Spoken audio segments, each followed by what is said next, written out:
പ്രഗ്നൻസിയിൽ എടുക്കുന്ന ലാസ്റ്റ് സ്കാനിങ്ങിലോ അല്ലെങ്കിൽ ചെക്കപ്പിന് പോകുന്ന സമയത്തോ കുഞ്ഞ് ഹെഡ് ഓൺ പൊസിഷനിലേക്ക് ആയിട്ടുണ്ട്, പക്ഷേ നോർമൽ ഡെലിവറിക്ക് ആയിട്ട് ഇറങ്ങി വന്നിട്ടില്ല എന്ന് പറയാറുണ്ട്. നോർമൽ ഡെലിവറിക്ക് വേണ്ടിയിട്ട് കുഞ്ഞിൻ്റെ ഹെഡ് എപ്പോഴാണ് പെൽവിക്കിൽ ഫിക്സ് ആകുന്നത്, ഇത് ഏതാഴ്ചയിലാണ് ഫിക്സ് ആകുന്നത്, ഇങ്ങനെ കുഞ്ഞിൻ്റെ ഹെഡ് പെൽവിക്കിലേക്ക് ഫിക്സ് ആയാൽ കാണിക്കുന്ന ലക്ഷണങ്ങൾ എന്തൊക്കെയാണ്, ഇങ്ങനെ ഫിക്സ് ആയിക്കഴിഞ്ഞാൽ ഉടൻ തന്നെ ഡെലിവറി നടക്കുമോ എന്നുള്ളതിനെക്കുറിച്ചാണ് വിശദമായിട്ട് പറയുന്നത്. ഹായ്, വെൽക്കം ടു നിയ ടോക്സ്. നിങ്ങൾ ആദ്യമായിട്ടാണ് ചാനൽ കാണുന്നതെങ്കിൽ സബ്സ്ക്രൈബ് ചെയ്യാനായിട്ട് മറക്കണ്ട.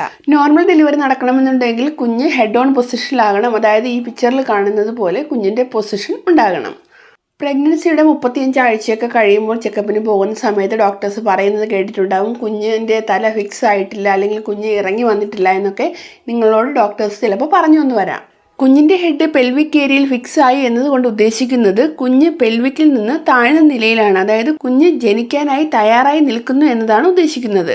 ഏകദേശം 36 ആഴ്ചയുടെയും 38 ആഴ്ചയുടെയും ഇടയിലായിട്ടാണ് കുഞ്ഞിൻ്റെ ഹെഡ് പെൽവിക് ഏരിയയിൽ ഫിക്സ് ആകുന്നത്. ചില ഗർഭിണികൾക്ക് ഇത് നേരത്തെ സംഭവിക്കാം. ചിലർക്ക് പ്രസവം അടുക്കുന്ന ആ ഒരു സമയത്ത് മാത്രമായിരിക്കും കുഞ്ഞിൻ്റെ ഹെഡ് പെൽവിക്കിലേക്ക് ഫിക്സ് ആകുന്നത്. കുഞ്ഞിൻ്റെ ഹെഡ് പെൽവിക് ഏരിയയിൽ ഫിക്സ് ആയിക്കഴിഞ്ഞാൽ കാണിക്കുന്ന ലക്ഷണങ്ങൾ എന്തൊക്കെയാണെന്ന് നോക്കാം. ഏറ്റവും പ്രധാനപ്പെട്ടതും നമുക്ക് കൂടുതലായിട്ട് മനസ്സിലാക്കാൻ പറ്റുന്നതുമായിട്ടുള്ള ഒരു ലക്ഷണമാണ് അടിവയറിലുണ്ടാകുന്ന പ്രഷർ. അതായത് കുഞ്ഞ് താഴേക്ക് മൂവ് ചെയ്യാനായിട്ട് ശ്രമിക്കുന്നത് പോലെ അല്ലെങ്കിൽ അടിവയറിൻ്റെ ഭാഗത്ത് കൂടുതലായിട്ട് വെയിറ്റ് തോന്നുന്നത് പോലെയൊക്കെ നിങ്ങൾക്ക് അനുഭവപ്പെടും. രണ്ടാമത്തത് നിങ്ങളുടെ നടത്തത്തിൽ പെട്ടെന്നുണ്ടാകുന്ന മാറ്റമാണ്. കുഞ്ഞിൻ്റെ ഹെഡ് പെൽവിസ് ഏരിയയിൽ ഫിക്സ് ആയതുകൊണ്ട് തന്നെ നിങ്ങളുടെ 2 കാലുകളുടെയും ഇടയിലായിട്ടൊരു ഭാരമുള്ളതുപോലെ നിങ്ങൾക്ക് ഫീൽ ചെയ്യും. കുഞ്ഞിൻ്റെ ഹെഡ് പെൽവിസ് ഏരിയയിൽ ഫിക്സ് ആയതുകൊണ്ട് തന്നെ കാലുകൾ കുറച്ച് അകത്തി വെച്ചിട്ടായിരിക്കും നടക്കാനായിട്ട് ആ ഒരു ടെൻഡൻസി നിങ്ങൾക്ക് വളരെ കൂടുതലായിരിക്കും. ഇങ്ങനെ പെട്ടെന്നൊരു മാറ്റം നിങ്ങൾക്ക് വരുന്നുണ്ട് എങ്കിൽ കുഞ്ഞിൻ്റെ ഹെഡ് പെൽവിസ് ഏരിയയിൽ ഫിക്സ് ആയി എന്ന് മനസ്സിലാക്കുക.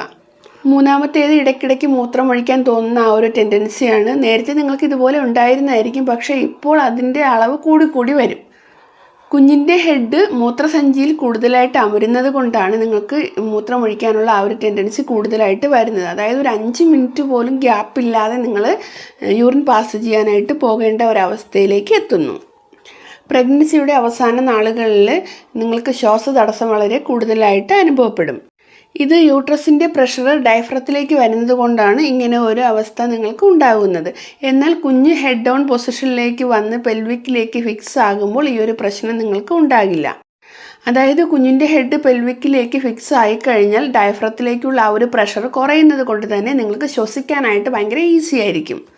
നെക്സ്റ്റ് വയറിൻ്റെ ഷേപ്പിൽ വരുന്നൊരു മാറ്റമാണ്. കുഞ്ഞ് പെൽവിക്കിലേക്ക് ഡ്രോപ്പ് ആയി കഴിഞ്ഞാൽ പിന്നെ വയറിൻ്റെ മുകളിലുള്ള ആ ഒരു ഭാരം നിങ്ങൾക്ക് കുറവായിരിക്കും. അവിടെ നിന്ന് കുറച്ച് താഴ്ന്നിട്ടായിരിക്കും വയറിൻ്റെ പൊസിഷൻ ഉണ്ടാകുന്നത്. എന്നാൽ അടിവയറ് നല്ല രീതിയിൽ തൂങ്ങി നിൽക്കുന്നത് പോലെയുള്ള ഒരു അവസ്ഥയിലാണ് വരുന്നത്. ഈ സമയത്ത് അടിവയറിൻ്റെ ഭാഗത്ത് വെയിറ്റ് വളരെ കൂടുതലായിട്ട് നിങ്ങൾക്ക് തോന്നും. നടക്കുമ്പോഴൊക്കെ എപ്പോഴും വയറിൽ പിടിച്ചിട്ട് നടക്കാനായിട്ട് തോന്നും. അതുപോലെ ഇരിക്കുന്ന സമയത്ത് എപ്പോഴും നമ്മൾ വയറിലിങ്ങനെ താങ്ങിയിട്ടിരിക്കാനൊക്കെ ആയിട്ട് നമ്മൾ ശ്രമിക്കും. അങ്ങനെ ഒരു മാറ്റം നിങ്ങൾക്ക് വരുന്നുണ്ടെങ്കിലും കുഞ്ഞിൻ്റെ ഹെഡ് പെൽവിക് ഏരിയയിൽ ഫിക്സ് ആയി എന്ന് മനസ്സിലാക്കാം. നെക്സ്റ്റ് വരുന്നത് നിങ്ങൾക്ക് പെൽവിക് ഏരിയയിൽ ഒരു അസ്വസ്ഥത എപ്പോഴും ഉണ്ടാകും. അതായത് കുഞ്ഞിങ്ങനെ പ്രഷർ ചെലുത്തുന്നത് കൊണ്ട് തന്നെ എപ്പോഴും ഒരു നല്ല സുഖം നമുക്ക് അനുഭവപ്പെടത്തില്ല. എപ്പോഴും എന്തോ ഒരു ഡിസ്റ്റർബ് ആയിക്കൊണ്ടിരിക്കുന്നത് പോലെയുള്ള ഒരു ഫീലിങ്സ് നിങ്ങൾക്ക് ഈ ഒരു സമയത്ത് ഉണ്ടാകും. ഈ അസ്വസ്ഥതയും വേദനയും ഒക്കെ ഇടുപ്പിൻ്റെ ഭാഗത്തുമൊക്കെ നിങ്ങൾക്ക് അനുഭവപ്പെടും. അതുപോലെ കാലുകളുടെ തുടയിടുക്കിലൊക്കെ നിങ്ങൾക്ക് ഈ ഒരു അസ്വസ്ഥത അനുഭവപ്പെടുന്നതാണ്. ഇത് കുഞ്ഞിൻ്റെ ഹെഡ് പെൽവിക്കിൽ ഫിക്സ് ആയി കഴിഞ്ഞാലാണ് ഇങ്ങനെ ഒരു അനുഭവം നിങ്ങൾക്ക് ഉണ്ടാകുന്നത്. നെക്സ്റ്റ് വരുന്നത് യോനി ഡിസ്ചാർജും അതുപോലെ വജൈനൽ പെയിനുമാണ് ഈ ഒരു സമയത്ത് നിങ്ങൾക്ക് കൂടുതലായിട്ട് അനുഭവപ്പെടുന്നത്. കുഞ്ഞിൻ്റെ ഹെഡ് പെൽവിക് ഏരിയയിൽ ഫിക്സ് ആയി കഴിഞ്ഞാൽ പ്രഷർ ചെലുത്തിക്കൊണ്ടേയിരിക്കും. അപ്പോൾ ആ ഒരു സമയത്ത് സെർവിക്സിൽ സീൽ ചെയ്തിട്ടുള്ളൊരു മ്യൂക്കസ് പ്ലാക്ക് ഉണ്ട്. അപ്പോൾ കുഞ്ഞിൻ്റെ തലയുടെ പ്രഷർ ചെലുത്തുന്നതിൻ്റെ അനുസരിച്ച് ഈ ഒരു മ്യൂക്കസ് പ്ലാക്ക് പുറത്തേക്ക് പോകുന്നു. ഇത് ക്ലിയർ ആയിട്ടുള്ളതോ അല്ലെങ്കിൽ ബ്ലഡ് കലർന്നതോ അല്ലെങ്കിൽ യെല്ലോ കളറിലോ ഒക്കെ ആയിരിക്കും പുറത്തേക്ക് പോകുന്നത്. ഈ ഒരു ഡിസ്ചാർജ് ചിലർക്ക് പെട്ടെന്ന് തന്നെ ഒരുപാടായിട്ട് പോകാറുണ്ട്, ചിലർക്ക് കുറച്ചായിട്ടായിരിക്കും പുറത്തേക്ക് പോകുന്നത്. കുഞ്ഞിൻ്റെ ഹെഡ് പെൽവിക് ഏരിയയിൽ ഫിക്സ് ആയിക്കഴിഞ്ഞാൽ പ്രധാനമായിട്ടും നിങ്ങൾക്ക് കാണപ്പെടുന്ന ലക്ഷണങ്ങൾ ഇതൊക്കെയാണ്. എന്നാൽ ഈ ലക്ഷണങ്ങളെല്ലാം തന്നെ ഒരു സ്ത്രീക്ക് കാണിക്കണമെന്നുമില്ല. ഓരോരുത്തരുടെ ശരീരപ്രകൃതം അനുസരിച്ച് ഇതിന് മാറ്റം വരുന്നു. കുഞ്ഞിൻ്റെ ഹെഡ് പെൽവിക് ഏരിയയിൽ ഫിക്സ് ആയിക്കഴിഞ്ഞാൽ എപ്പോഴാണ് ഡെലിവറി നടക്കുന്നതെന്ന് നോക്കാം. കുഞ്ഞിൻ്റെ ഹെഡ് പെൽവിക് ഏരിയയിൽ ഫിക്സ് ആയിട്ടുണ്ട് എന്ന് സൂചിപ്പിക്കുന്നത് നോർമൽ ഡെലിവറി നടക്കാനുള്ള സാധ്യത വളരെ കൂടുതലാണ് എന്നുള്ളതിൻ്റെ നല്ലൊരു ലക്ഷണമാണ്. കുഞ്ഞിൻ്റെ ഹെഡ് പെൽവിക് ഏരിയയിൽ ഫിക്സ് ആയി എന്ന് കരുതിയിട്ട് ഡെലിവറി ഉടൻ തന്നെ ഉണ്ടാകണമെന്നില്ല.